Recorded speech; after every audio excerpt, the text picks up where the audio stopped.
In economics, situations arise where an investment has been made, and the money that has been spent will never be recovered, no matter what happens. This is known as a sunk cost.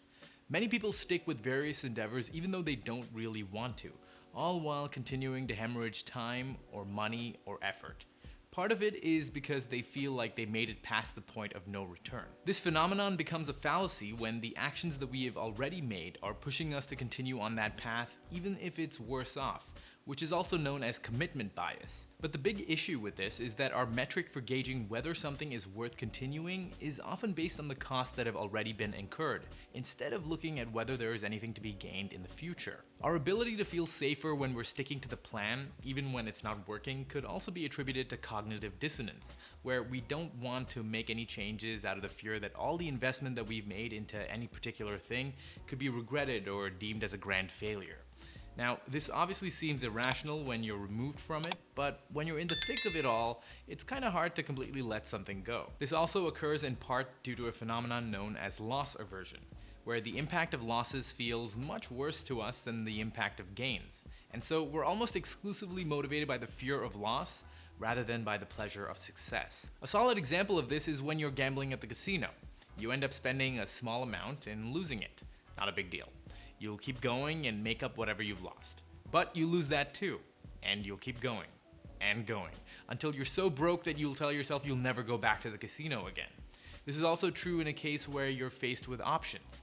Let's say you've been scheduled for 2 trips, one to Hawaii for a $300 flight, your dream destination, and one to Los Angeles for an $800 flight.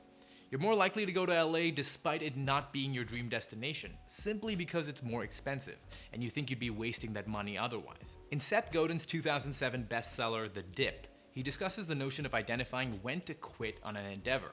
Many of us experience phases of resistance and hardship, which he calls the dip.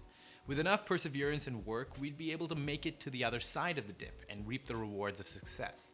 There are also situations where we hit a dead end, with no positive outcome in sight. This is when it's probably best to cut your losses and allocate your resources to something else. The key is to be able to identify and recognize whether the downturn that you're experiencing is a dip or a dead end. This effect is not just something that we experience on an individual level. It also extends to business and government. You tend to see corporations stick to business strategies that once showed signs of success several decades ago. And despite the obvious changes in the marketplace due to technology advancements and innovations, they refuse to adapt due to a force of habit or the cost that they've already sunk into their outdated methods. An example of this would be the reluctance of businesses to move away from fossil fuels or carbon gas and instead invest in solar power and clean energy when the world is clearly heading in that direction. However, money talks, so when you see a company like Tesla gain a greater market cap than every other car manufacturer combined, maybe that will get you to start thinking a little differently. Many business and economics classes discuss that any unrecoverable costs sunk in the past are irrelevant when deciding what to do next. Decision makers need to remember that when sunk costs affect strategic decisions, there can be real and dire consequences. In a 2018 paper on the sunk cost effect, Christopher Olivola says that it's healthy to be aware that what's done is done.